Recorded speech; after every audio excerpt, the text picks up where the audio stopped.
Man, here was no-show coach Benitez Jackson. Obviously, Tess, when you give up a 17-0 run over the second and third span of the second and third quarter to Woodrow, it's probably not a good recipe for victory. Right. I mean, and a lot of it's well, they made some shots too. Some of ours were self-inflicted. I thought we over dribbling. I don't know, playing 105 a lot of times. It looked like to me.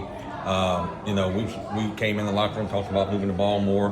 Not pounding the ball into the ground. I thought everything we talked about in the locker room at halftime went out the window, went out in the third quarter. So, and then we didn't get back to transition. But when you take bad shots, it's what leads to transition. And we kind of talked about that. I thought we had some good looks in the third quarter, but they didn't fall.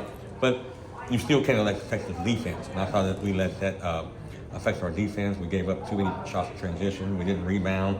But I think the overall thing, I think they played really good defense, which we knew they would. And then we just dribbled, really dribbled the spots off the ball, really a lot of times, and then just created turnovers. They're linked in a couple of positions body. I think Hawthorne probably had 4 or 5 blocks. They blocked 9 shots total. Oh yeah, they're good defensively. Him and the Walker kid, he took the charges. Hawthorne got 4 or 5 blocks. I think he shot it in his face 3 or 4 times too. It's just I thought we took some bad shots, just kind of trying to do too much at times. But I think I give their defense a lot of credit. They tried to keep us out of the lane, and when we did get in the lane, they took charges, or the Hawthorne kid was there to block our shot.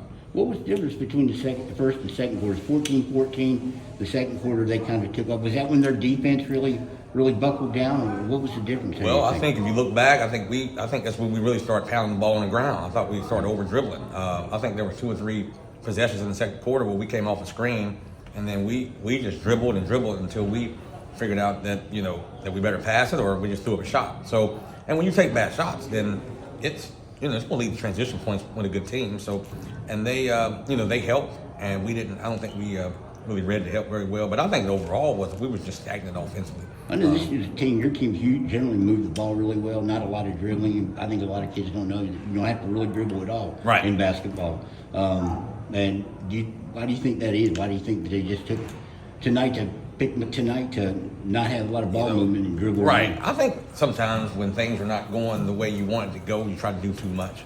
Or if you're not in the game, if you're not in the action, if you're not scoring the way you usually score, or something like that. I think sometimes you press and you want to get the points back.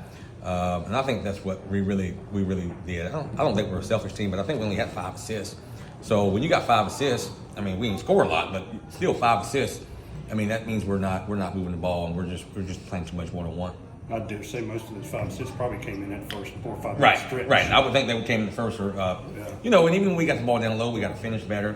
We just got a lot of work to do. We're not, we got a lot of work to do. I think we have a chance to be a pretty decent team, but we got to get more discipline on the defensive end. We got to get more discipline on the offensive end, and we got to be able to take what defenses give us instead of trying to do too much a lot of times.